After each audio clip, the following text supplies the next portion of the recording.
%100 kesin. Kalite olarak valla şöyle söyleyeyim. Yanıyor, taşıyor ve kirpikler sürekli dökülüyor. Döküldüğü için Evet, yazın gelmesiyle beraber, havaların ısınmasıyla beraber güneşten gelen zararlı ışınları korumak için muhakkak ultraviyole özellikli olan güneş gözlüklerini takmak gerekir.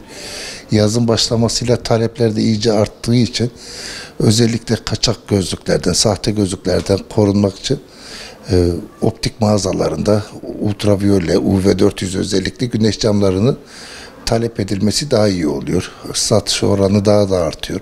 Özellikle hastalarımızdan beklediğim ya da halkımızdan beklediğim tamamen zararlı ışınlardan koruyacak, orijinal, kaliteli, güvenle alabileceği optik mağazalarına uğramaları, en iyi, en koruyucu gözlüklerin orada olduğunu bilmeleri daha iyi olur. Özellikle gözü yakma oranı sahte gözlüklerde bu ara sıkça rastladığımız bir durum.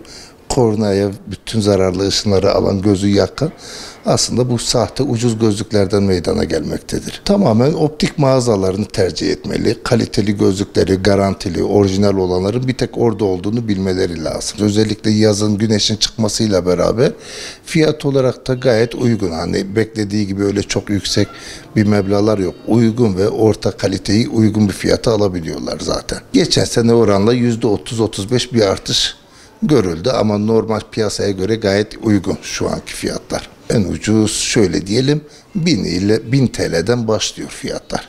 Markalara göre bu değişkenliği gösterebilir. Yani 10.000 TL'ye kadar da mevcut şu anda elimizde olan modeller. Şu anda sıcak ayların en sıcak ayların başlangıcıdır bu bizler için. Şu an şöyle ifade etmek isterim. Yaz aylarına girdiğimizden dolayı şu an güneş gözlükleri daha çok tercih edilmeye başlandı. Ve bununla beraber verdiği zararlarda ayrı bir zayiatı sebep oluyordur bu durum. Ve bununla beraber tercih edilen güneş gözlükleri kaliteli olmasını tavsiye edilir. Ve bununla beraber merdiven altı olan gözlükler, güneş gözlükleri ona benzer daha uygun ekonomik gözlüklerden tercih edilmemesi lazım. Bununla beraber daha iyi ve bunun da o gözlükçüden ve gözlük mağazasından tercih edilir ve alınması daha sağlıklı ve daha mantıklı olur. Doktorun tercihi de aynı zamanda bu şekilde doktor tavsiyesi üzerine de tavsiye ettikten sonra da aynı şekilde gözlük mağazasından alması daha sağlıklı ve daha mantıklı.